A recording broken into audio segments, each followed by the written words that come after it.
Yeah, this brings to mind for me the concept of the blind spot, and maybe some of our listeners have seen the Johari window before, but for those who haven't, seen or heard of that, it's basically around the fact that there are kind of four different quadrants that we can play in with our behaviors, and one of the areas or the quadrants is the blind spot.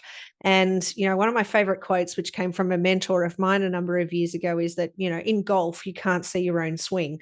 And this was very apt for me because I went and had a session with a golf coach, and they had a video camera and had a look at my golf swing. And I don't know how I'd managed to create so many like overcorrections and things like that. And in the space of a couple of minutes of him just pointing those things out, making them conscious, giving me a focal point of what to do and what to think about while I was doing my golf swing, it was a totally transformed golf swing.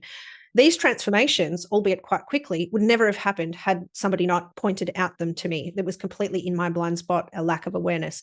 And so I think what you said there around the importance of having an unreasonable friend or having a coach is just such an important part of the accelerated progression, which is, a lot of the things that we do in our leadership program, and why we're able to create such transformational results in environments so quickly, is that process of the multi-tiered approach, but also, bringing unconscious and bringing conscious certain behaviors for leaders. Yeah, and knowing what those behaviors need to be, like just the concept of email, the technology of email and the transition from slow mail to fax to email was incredibly quick, and it happened faster than people actually had a behavior or a strategy to be able to deal with it. And just that concept itself is, how do I deal with my inbox, and not having a way of being able to know what to do, how to manage it, no strategy, no process. And all of a sudden your working day is being ruled by your inbox, and you wonder why you're not effective. That was a conversation having with someone where just a strategy, and then becoming aware of how they're using their email. And it's a very simple one thing that we all have to deal with is our inbox.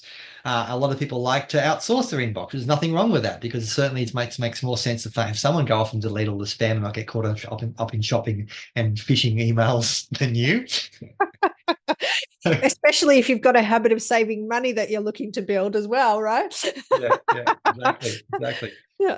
So these little behaviors that you wouldn't know all come from the concept of modeling and finding out what is the best strategy for email that works for the majority of people. If you found that out and you knew that at the same time as you open up your first email, and created your first email folder, would be a different scenario. Your calendar, your communication, how you run up and start a meeting, how you make sure there's an agenda. There's so many things that people are not aware of. And then if they've got the strategy and they can see what they're doing currently and what they can be doing, because they have what can actually work based on experience with what people are working with, we can sort of overcome the barriers that prevent them from doing that. And because they become aware of that behavior in that time, we see a real shift in their effective of productivity, their time management, their resilience, and their ability to deal with difficult conversations, their ability to improve productivity within team,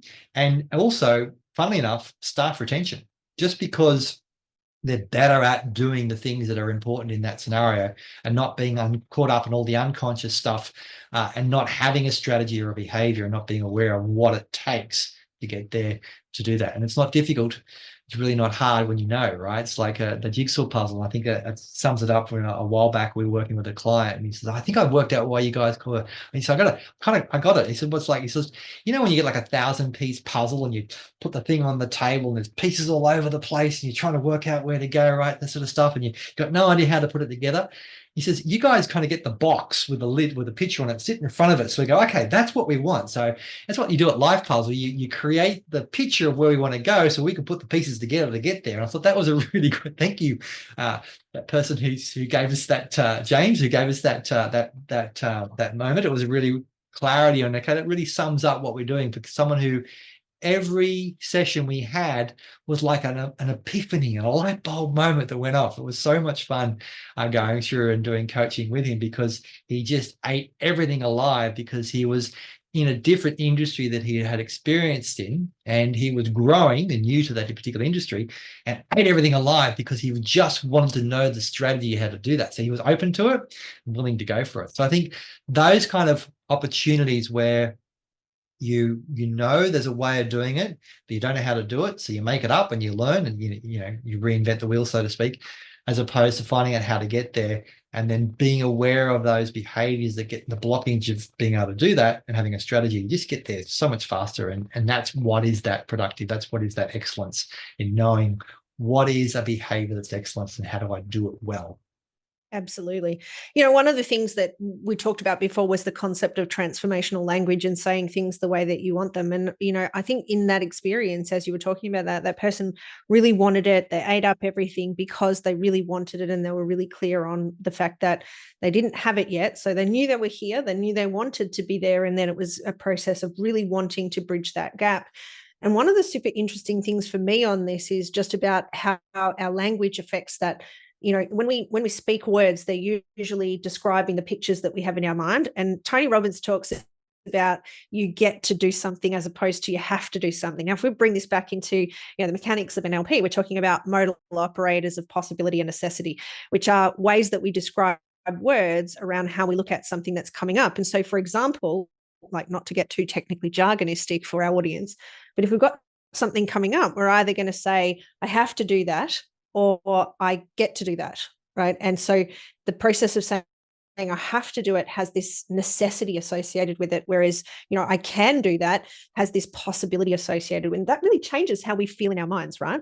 Yeah, I choose to do this. Yeah. Yeah. I'm Speaking making of, a choice to do this. I'm choosing to have a sick day today, or I'm choosing to turn up work even though I don't really feel like going to work today. and believe it or not, sometimes just admitting that process can actually have you show up better than if you're trying to convince yourself of something else. Like, I remember years ago, I worked with a lady who was an alcoholic, and there was certain reasons why she was choosing alcohol as her escape mechanism. We know that with all addictions, generally there's a reason why the person does outside of the addiction, the actual behavior. It's usually to get a payoff in some way that isn't necessarily always about the substance. And so this lady was an alcoholic, and there was a very specific reason that she was drinking, because she was trying to shut out some things. And when she came to the realization that that was why she had chosen that behavior, we talked about the possibility of her changing her life scenario to actually change that circumstance. And she said, I'm just not prepared to do that, and I don't want to do it. And I said, okay, so now what we need to do is we need to own the fact that you're using this as a coping mechanism to be somewhere that you don't want to be, or to stay in a situation that you are choosing to stay in. And so it was really important, the process of owning the fact that she was choosing that behavior with the consequences of it, as opposed to saying, oh, I'm an alcoholic, but I can't give up. Or I don't want to give, or, like, the whole process of ownership was really important. Yeah, and it comes back down to that Speaking of concept all of of that, cause and effect. That basic concept of cause and effect, right? But it's you saying I choose to do it as opposed to I have to do it. I have to do it because there's some kind of external force making me do it, as opposed to I choose to do it, or I am doing this because you have ownership on it. 100%. And, I think that there's a really important lesson here, because I know that perhaps maybe some people might watch that and say, oh, well, like, it's an incongruent behavior, or, you should have helped further to let go of that behavior. That, there might be some people who have had some really bad experiences in that area. But I think what's really important is that, we all have free will, and we all have a story. And so, rather than looking at judgment, look at potentially, what's relevant about that for you in terms of why it might be coming up. And this is where I want to talk about sabotage, right?